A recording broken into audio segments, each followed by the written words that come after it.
Hello out there and welcome back. We have 5 things that we want to talk about that are needless worries in your retirement. And I'll tell you why. Our minds are out to sabotage us. It almost without fail, no matter what we do, if we're having a good time, if we're having a restful day, something's going to come up in the back of our mind and saying, you shouldn't just sit around like that. You should get up and do something. You're not so secure in this job. Somebody's going to want it and take it away from you. You're an imposter. All of these things work against us, and it's not anybody doing it but ourselves. Our own minds are trying to sabotage us. And so in retirement, we have that happening as well. I have to say that I'm very happy in my retirement. Things have gone my way very well on a number of things, but it doesn't keep me from worrying about things that I really don't have any control over and really shouldn't worry about, because if it comes, it does, and we deal with it. But it does stay there. In the quieter moments, it nags on you. There was even an article I was reading the other day that mentioned certain things that are common among us retired folk. Money, for one thing. Whether you have money or don't have money, there is a way that you're going to make it. I've seen people who have lived on nothing but Social Security and have done okay by themselves. They just don't have the same kind of expenses, and it can work for them.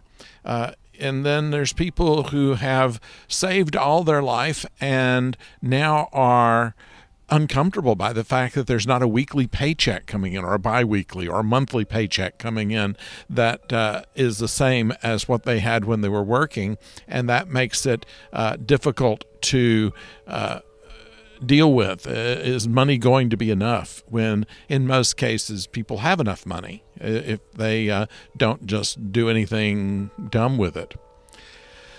So money, though, does come out. I imagine that we are fairly well set up personally, but I have no idea. But it does come up behind me. What if it's not enough? What if we outlive our spending? And some people are more afraid of outliving their money than dying. Health is another thing.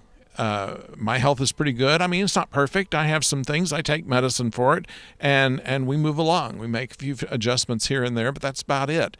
There are people, who are sick, and they do what they can do. I've seen people who have no hope in the world that have a happy disposition because they know they're here today. And sometimes I think we lose sight of things like that. The third thing is friendship. A lot of people are afraid they're going to lose their friends, especially those that had most of their friends at their place of work. I have to admit that I called in to talk with someone at work. Didn't recognize my voice at first, and it took me aback for a moment. And then I thought, well, they don't see me every day. I shouldn't be so arrogant about such things. But there's the idea that you're going to be losing your friends. And if you've put together a group of friends over the years that are not necessarily work friends, that should take care of itself. A fourth thing that I have that nags me in the quieter times is being needed. Or conversely, my needing someone else, my being needy. I don't want to do that. I don't want to be a burden on anybody. I've spent much of my life helping take care of people, and it would be a different kind of thing if suddenly people had to care for me, and in more a way than I could care for them, and that worries me in those quiet times. Now, once again, I am still in a position to where I can be helpful to people. I can volunteer for things. I can do things that are of service to my friends and my family and my community. But the idea that I would be irrelevant if I weren't able to do that. We've spent our entire lives really thinking that our worth is based on what we can do for others. And while it's a nice goal to have, it's not necessarily so. And finally, the one that worries me the most is whether I keep my mental facilities. Now, I'm at an age, 68 right now, that I tend to forget things, the names of people I haven't seen in a little while. And not when I see them. When I see them, it comes right back to me. But if I'm trying to tell somebody, oh, I saw somebody today, I might not remember their name immediately. I might have to think about it a moment before it comes up. And even people I've known for quite some time. And I find that with my pets' names too. Get me out of sight of them, and I'm thinking, what was that one's name? What was that rabbit? What was that chicken? What was that cat?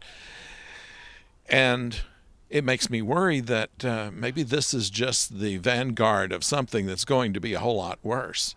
I had a father with dementia before he died. He knew some things and didn't know a whole lot others, and it made it to a point where, once again, dependency. He was somebody that never depended on anybody, but everybody depended on him.